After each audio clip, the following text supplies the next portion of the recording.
মালিকের গোলামি করি যেই মালিক আপনাকে আমাকে ক্ষমা করার জন্য বসে আছে। আমি ওই মালিকের গোলামি করি না যেই মালিক ক্ষমা করে। সমস্যা হচ্ছে আপনার স্ত্রীর সাথে সংসার রক্ষা করতে গিয়ে স্ত্রীকে দিনে 10 বার সরি বলতে হয়, হয় না? হ্যাঁ, বলেন না বলেন না? এই দেরি করে আসলা কেন বাসায়? আচ্ছা সরি, একটু কাজ ছিল, রাস্তায় জ্যাম ছিল। কি বলেন না বলেন না? হ্যাঁ বলেন। বাচ্চার মন রক্ষা করতে গিয়ে বাচ্চারে কয়বার সরি বলতে হয় বলেন? বাবা এটা কেন হলো? আচ্ছা বাবা সরি। কি সত্য না মিথ্যা?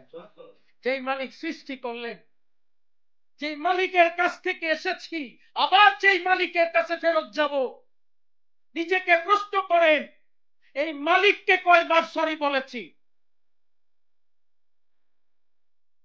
নিজের বাবা মা বউ সন্তান স্ত্রীকে যতবার বলেছি তার চেয়ে বেশি বলার কথা ছিল না কম বলার কথা ছিল? বলেছেন সেটা? আল্লাহর কাছে যদি মাফ না চান তিনি কি আমাকে মাফ করবে? নিজেরা মাফ চাওয়া শুরু করে, তাহলেই মাফ পাব।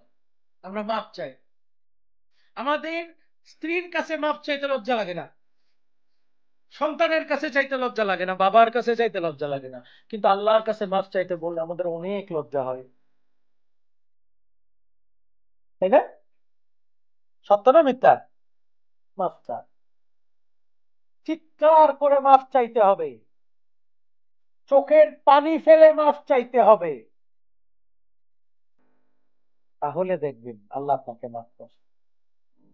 সমস্যা আমরা মাফ চাই না, সমস্যা আমরা মাফ চাই না। না চাইলে কি মালিক মাফ করে রে বাবা? হ্যাঁ, আমরা যদি নিজেদেরকে চরিত্রবান করার চেষ্টা করি তাহলে প্রতিনিয়ত আমাদের মালিকের কাছে মাফ চাইতে হবে। বুঝতে পারছেন? ক্ষমা করার মালিক উনি, অ্যাটলিস্ট চাইতে তো হবে নাকি? হ্যাঁ, সকাল বিকাল রাত আমরা ক্ষমা চাইতে পারি না?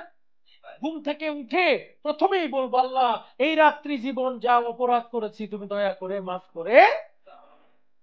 রাত্রে ঘুমাইতে যাওয়ার সময় আল্লাহ সারাদিনে যত পাপ করছি তুমি দয়া করে মাফ করে।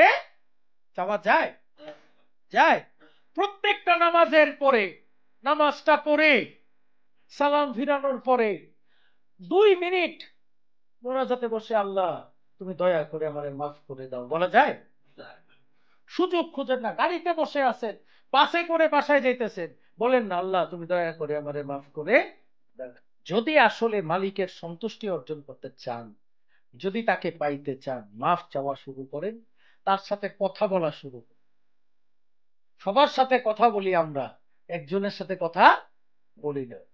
কারণ কি? আমি শুনি না, আপনি না শুনেন আল্লাহ শুনে না? এই পোকা মানুষ, আপনি না শুনেন মালিক আপনার কথা শুনে না? শুনে না শুনে না? চান না, ডাকেন না তাকে, বিশ্বাস করেন মাফ চাইলেই তিনি মাফ করবেন। মরণের সময় চাইতে হবে মাফ, এখন থেকে চাওয়া যায় না।